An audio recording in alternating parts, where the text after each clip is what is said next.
The movie starts with Paul moving to this new neighborhood, and he's got this awesome ass pet robot named BB, and everything's cool. And this dude rides up to him named Tom, and they become best friends. He's like, "Yo, you got a robot? That's awesome." And he's like, "Yeah." He like turns him off, rips the robot's brain right out, which is a computer chip. He's like, "Yeah, I have his brain right here. It's awesome. We should be best friends." And they're like giving each other looks and stuff, and there's like this weird sexual tension between Paul and Tom. First thing the robot does is it like needs to charge itself, so it like literally flips the couch out of the way and like sticks its plug in the thing's socket and like makes these weird sexual noises like it's turning them on. Super hardcore. It's kind of weird. Sam comes out, who's the hero of this story, and she meets BB, and she's like, "Whoa, a robot. That's pretty cool, I guess." And then Paul comes out of the shed all creepy like, "Hey, hi, it's a girl." And like from there, the movie is just about Paul's endless obsession with Sam and his attempts to get with her. And it's all over the place. It starts out really cute, but it gets real dark. Like she's got like bruises on her and stuff, and everyone's just like, "Oh, that's not cool." Sam's dad is a fucking asshole in this movie, and like you can just tell there's gonna be something going down. And like he's just super creepy, comes to the door like, "Where's my daughter?" And then like the whole neighborhood sucks actually. They go out and like the old lady across the street is a jerk.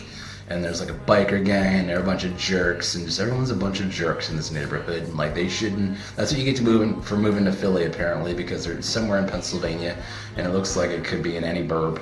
Pennsylvania people, it's always sunny in Philadelphia. The biker dudes grab the robot's face and they're tapping it and messing with it, and BB doesn't like that, so he grabs the dude's nuts and he like lifts him 10 feet in the air and he's like, "I'm gonna rip your thing off with my robot claws." And they're like, "Oh no, please don't." And there's like a standoff, and it's like, "You let go of him and I'll let go of you." BB's there talking shit for like 2 seconds in that weird robot language. It's like beep boop boop bop, beep boop beep.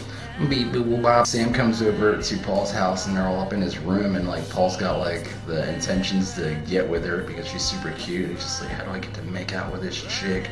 And they're making eyes at each other and stuff, and then like Sam's dad comes knocking and he's like, "Bring your ass home right now." And she's like, "Oh crap, I can't leave my house." And I'm like, "Oh, this sucks. This isn't gonna be." That night, Sam's dad sneaks into the room and is all up on her and is trying to like fucking, who knows what he's trying to do and all that. And she's like, "You know what?" And she like grabs a vase and smashes it and stabs it into his chest, and there's like blood all over the place, like just blood all over the bed, and it's super crazy and intense. And you're just like, "Oh, what the fuck?" But then like it turns out it's a dream, and you're like, "Whoa."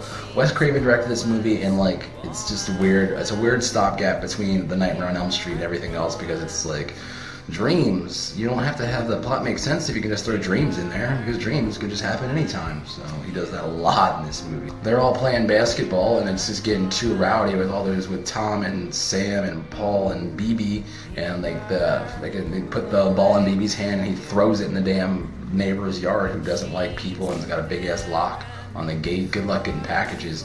And they're just like, "Damn it, BB. Like, how the hell are we gonna get another basketball? It's like we have a robot and we have one ball. We can't get another one, so we're just pretty much done. We can play basketball with a soccer ball, but that's kind of dumb." Sam comes over to the house with her nose all bloody, and the mom's like, "Why don't you call the cops on your dad?" And she's like, "I can't call the cops on my dad. It's my dad." And you're just like, all right. And like that's the only steps they take to deal with it, and that's how it is. Like if you have like an abusive parent, or if you're in an abusive relationship, there's nothing really you can do about it unless you want to really bad. It's weird situations that we get into, and like hopefully this shit resolves itself by itself, and there's no bad things that come from this. Halloween comes around, and these dumbass kids decide to go hop over this lady's fence, or for some reason to just knock on her door and give her some scares or whatever, just to freak her out. And like of course like BB picks the lock with his robot picking skills, and that's awesome.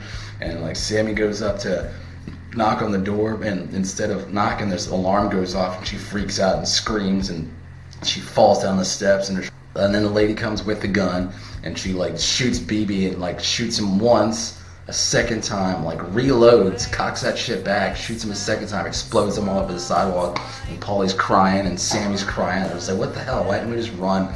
Why didn't we just go trick-or-treating? Like, how old are those kids anyway? Like, this kid's about to be in college, but like he's going trick-or-treating. I wish I could go trick-or-treating. One of my favorite scenes is when the mom is saying grace, and she's like, "I'm thankful for the car that still works, and the job that you have, and the fact that we have a house." And I'm like, amen to that. It's the little things in life that keep us going. Sam's giving Paulie that look the whole time, and they're like playing footsie under the fucking kitchen table, and he's got another boner, and he's just like, oh man.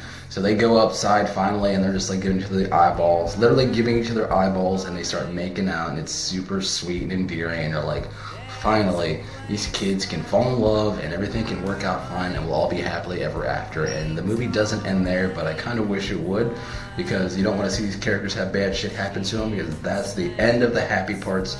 Because as soon as Sam gets home, we have like the most intense part of the movie, like the fucking shittiest part is when like her dad's yelling at her and she's just fucking getting hassled by this drunk son of a bitch, and he knocks her down the fucking steps, and it's super sad.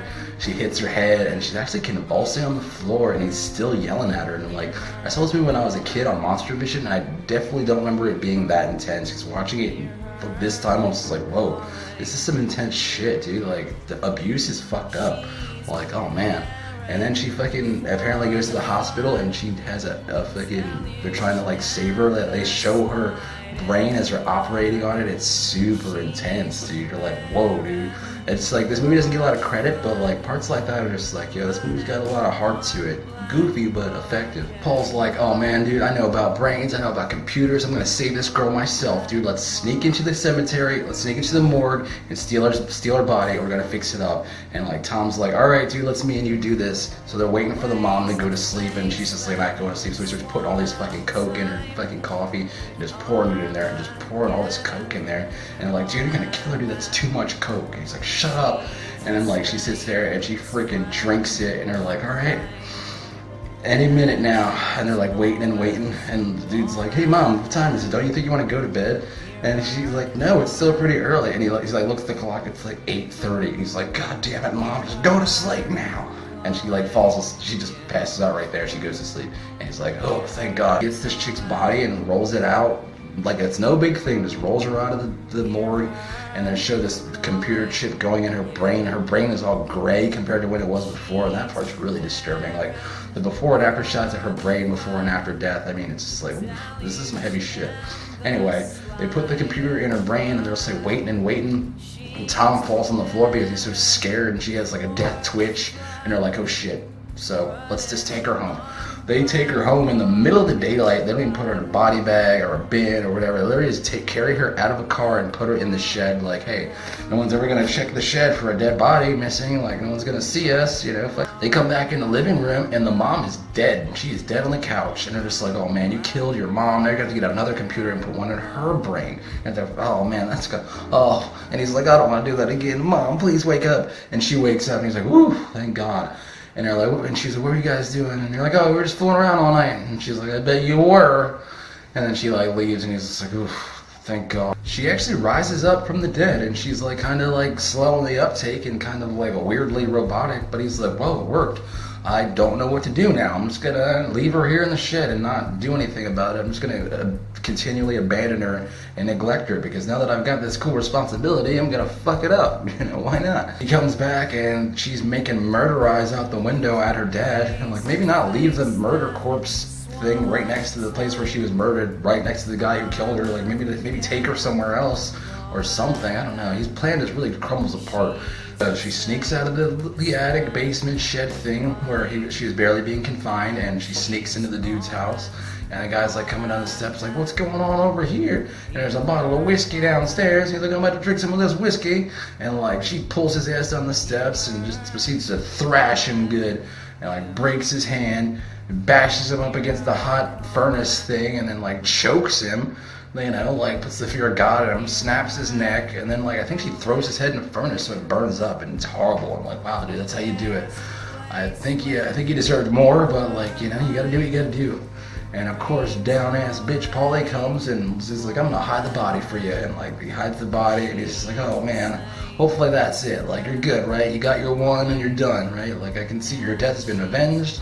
Now we can do it. And he's like, really wants to make out with this chick, and this is like, well, you can kill people on the side, but you gotta like break them off at least a little bit, you know, like, come on. That's what this movie's all about. Is that Paulie wants to bang Sam, but she won't give it up. He's too busy zombie murdering people. It's like, that's how it always works out. You never get exactly what you think you're gonna get. The neighbor chick sees Sam in the window. Like, the only person to see anybody in this movie is his neighbor, and she's just like, Sam's like, it's like the neighbor just narcs her out, like calls the cops, like, I saw the dead girl in the window. The cops are like, fuck you, Sheila. And they hang up on her, and she's like, nah. And then Sam runs over there and like dramatically bounces a basketball at her, and she's just like, what the hell? Jumps on her, fucking, and probably the best part of the freaking movie, she throws a basketball and it smashes her freaking skull and her brain explodes all over the room and her body's running around. And you can tell Christy Swenson wants to bust out laughing at this point. And I'm sure people seeing it in the theater probably were losing their shit at this point in the movie because it's so good. It holds up so good. And he goes down there to get the glass of milk, and Sam's right there and pops out and scares his ass again, drops the fucking milk. And he's like, oh man, I'm stressing out. And then the mom comes down there and he's like has to hide Sam, like right barely out of frame, just hides Sam and like gives his mom a hug, and he's like, I love you so much, Mom. Tom comes over because he knows about all the dead bodies and stuff. He's just like, yeah, I need to see freaking Sam and see what's going on over here. And Paul's like, all right, come take a look at her. And Paul's like, she's fine. Look, she's just locked in my attic.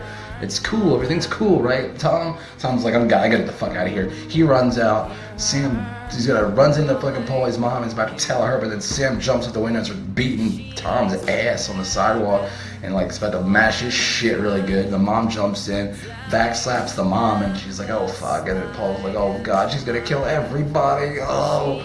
And like all this shit's going on, and she runs off. Finds the biker dude in the alley, and like fucking the biker's about to beat the shit out of Paulie just for being there. And then Sam walks up all slow, and the dude's got the nerve to be like, damn baby, you look good, what's up? And like fucking Sam just grabs his dick and just rips it right off and throws it in the alley. Grabs him, throws him against the cop car so hard that he bursts through the glass and the car explodes.